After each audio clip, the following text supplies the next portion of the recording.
Nicolas Sergent, qui a un projet aussi qui est très intéressant. Et ensuite, nous aurons la conférence de Cyril Dion.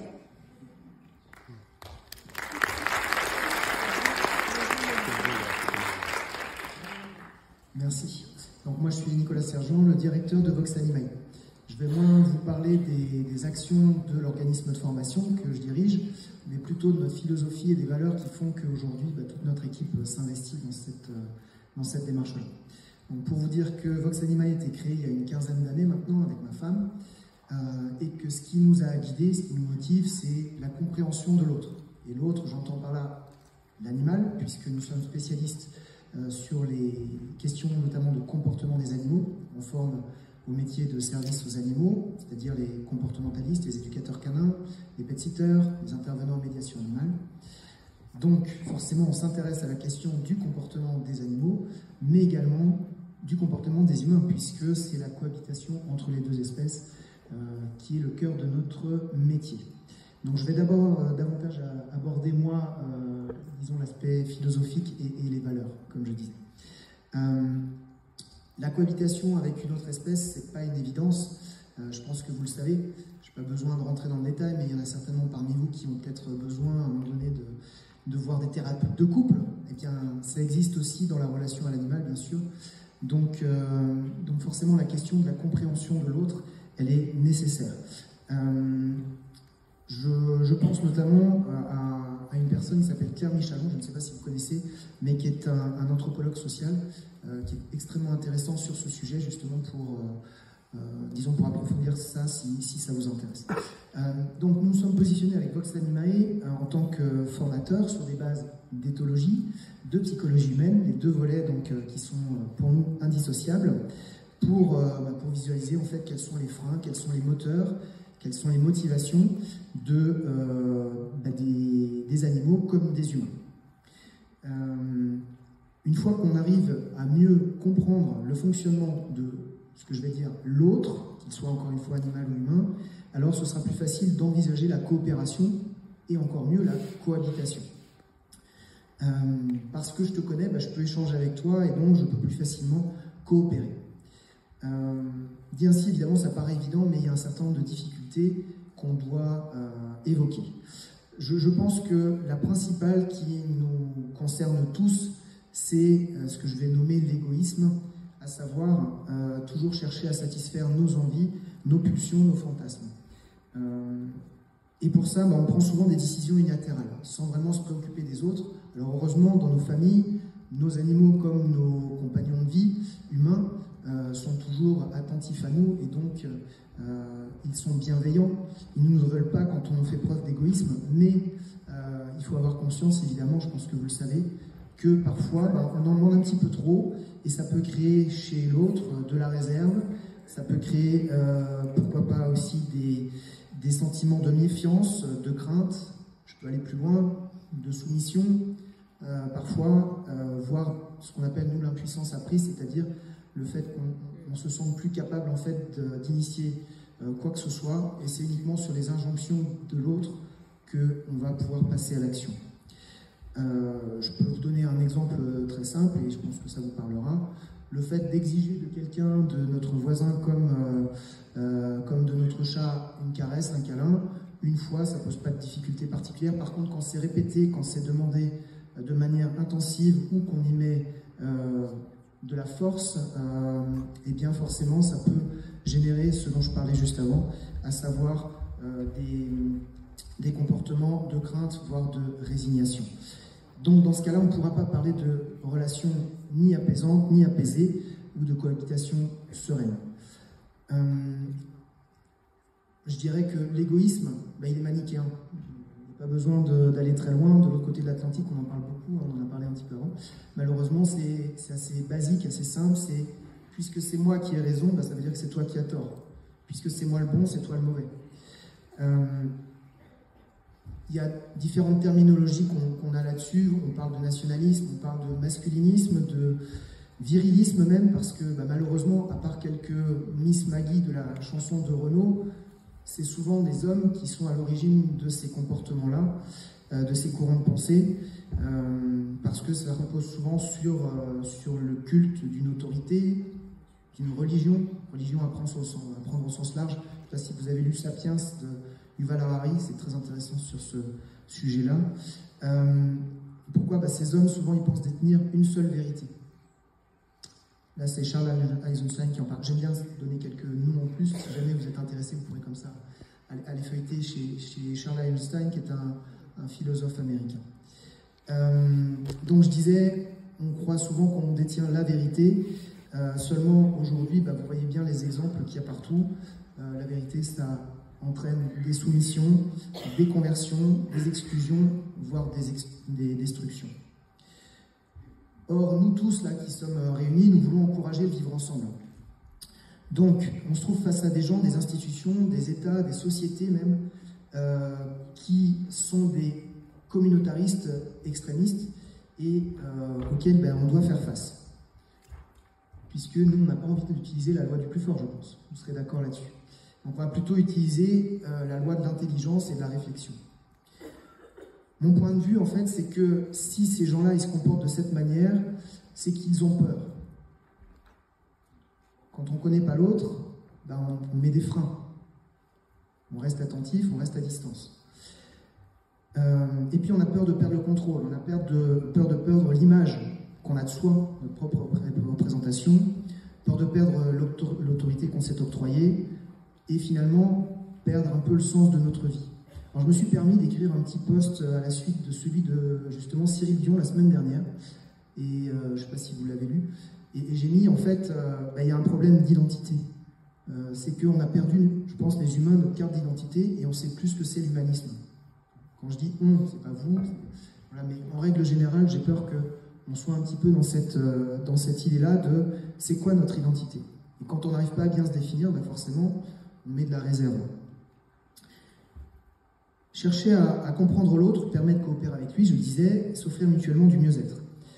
Pour moi, l'égoïsme, c'est l'écueil qui fait justement perdre cette raison d'être. Je pense que pour pouvoir nous guider dans notre quête d'être humain, on a besoin en fait de représenter quelque chose.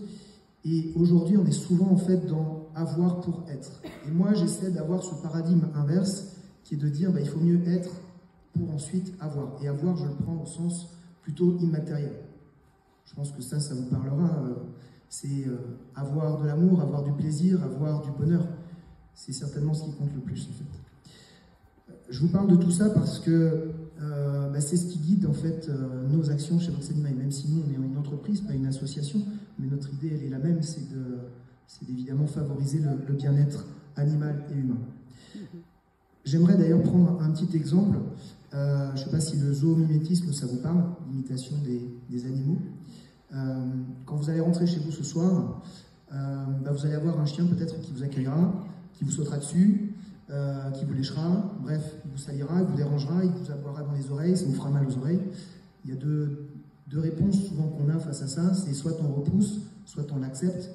Le fait de repousser, ça signifie qu'on ne cherche pas forcément à comprendre le chien, on ne respecte pas ses émotions.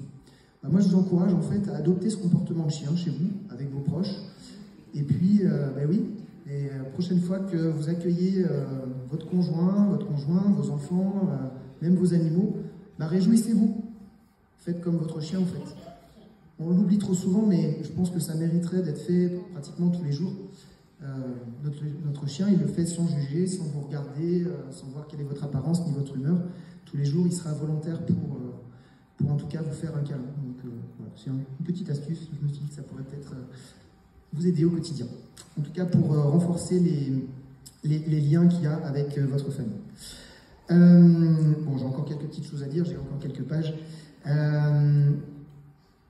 De façon générale, en nous ouvrant à l'autre, cet étranger, en fait, ça peut être un animal, ça peut être aussi un homme quand on est une femme quand on est un homme, un enfant, ça peut être la personne qui est différente, hors norme, hors cadre, celle qui n'est pas dans notre norme à nous, c'est-à-dire peut-être qu'elle a un handicap, peut-être qu'elle est vieille, elle est malade, etc.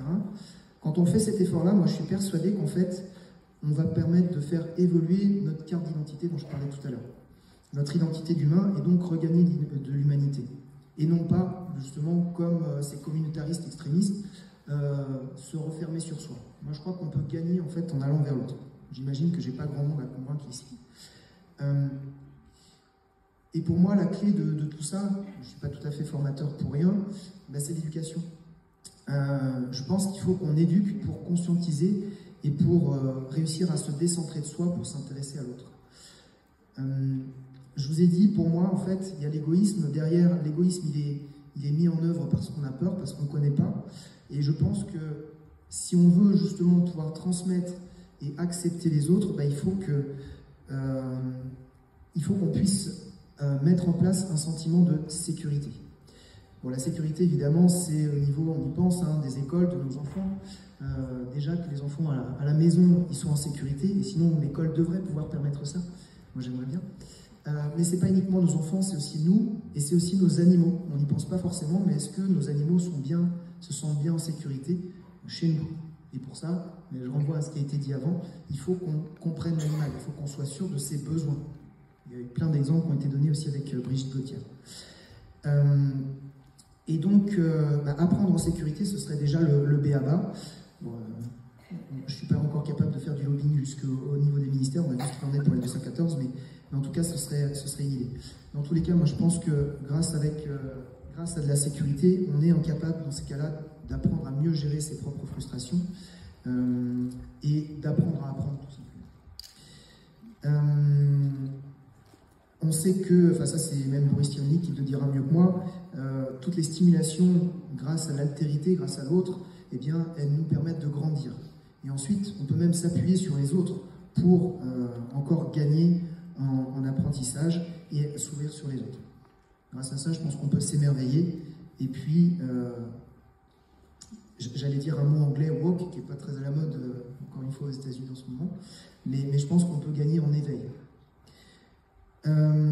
Donc c'est ça le paradigme dont je vous parlais. Je pense qu'il nous faut un environnement apaisé et bienveillant.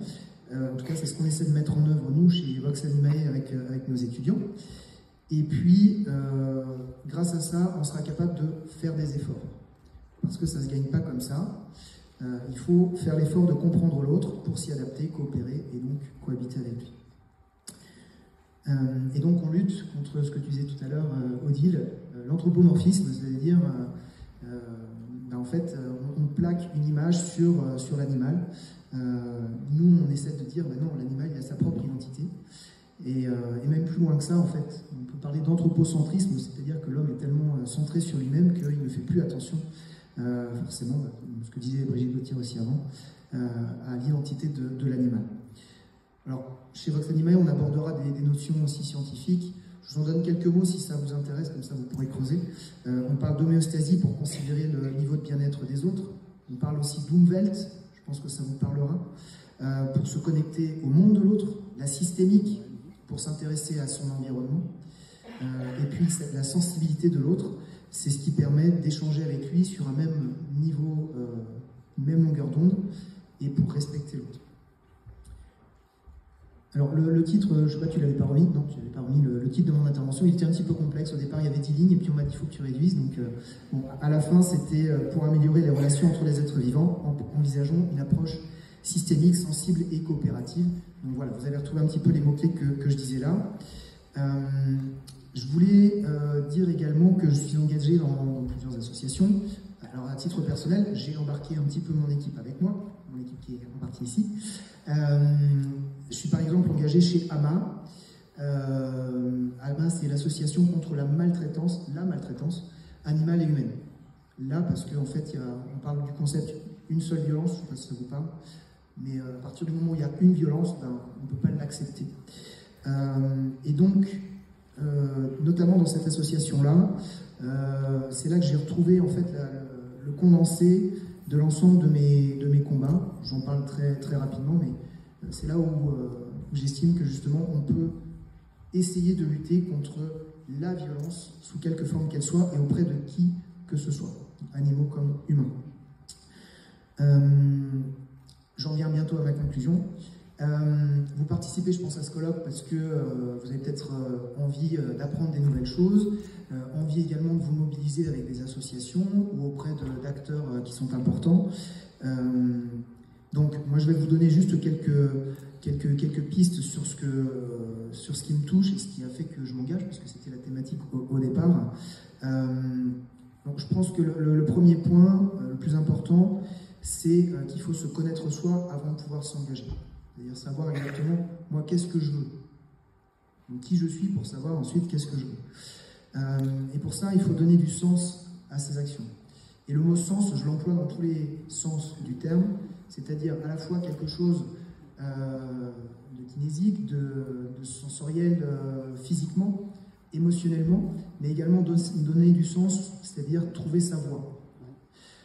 Donc donner du sens, pour moi, ça va dans les deux sens, n'est-ce pas? Donc d'un côté, j'exprime mes envies, mes sentiments, ne pas hésiter à les exprimer avec ceux qui sont auprès de vous, dans la même association, dans le même groupe, dans la même entreprise, pour pouvoir choisir une direction qui soit commune à tout le monde. Et puis l'autre point, j'encourage également à changer de perspective. Une chose toute bête, il suffit de changer de place, c'est-à-dire que vous inversez votre place avec votre voisin ou votre voisine, vous avez déjà un autre point de vue. Et si on va plus loin que ça, en échangeant votre place avec celle de votre chat dans son panier, vous aurez aussi une autre perspective. Tout d'un coup, le fait de vivre au ras du sol, c'est pas la même chose que d'être 1m50 ou 1m80 au-dessus. Donc voilà, c'est les trois éléments qui me semblaient importants: se connaître soi pour donner du sens, et puis ne pas hésiter à changer de perspective. Donc en fait, pour dire les choses autrement, chez Vox Animae, on va le résumer en disant faire l'effort et pas l'effort. Voilà. Pour terminer, si jamais il y a des gens qui savent pas exactement comment se lancer, je vous donnerai juste quelques petites astuces que moi j'utilise. La première, c'est quand le sujet paraît trop gros, c'est un petit peu la dernière question qui avait été posée à Brigitte Gauthier, on le découpe en petits morceaux qui paraissent plus accessibles. Quand le sujet paraît trop lourd et concentre trop de charge mentale, eh bien on peut le décentrer. C'est-à-dire on peut l'écrire sur un papier, déjà ça permettra de se soulager soi.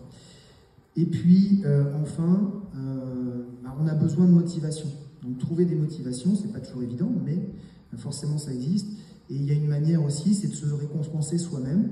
On peut commencer par soi. Et pour ça, on va utiliser, nous, un outil dont vous avez certainement entendu parler, qu'on utilise à foison chez Vox Animae. Ça s'appelle le renforcement positif. Voilà, donc moi, ce que je souhaite vous dire pour le mot de la fin, c'est il faut s'encourager soi, mais aussi nous encourager tous ensemble et être fiers de ce qu'on a déjà fait pour pouvoir faire le pas d'après.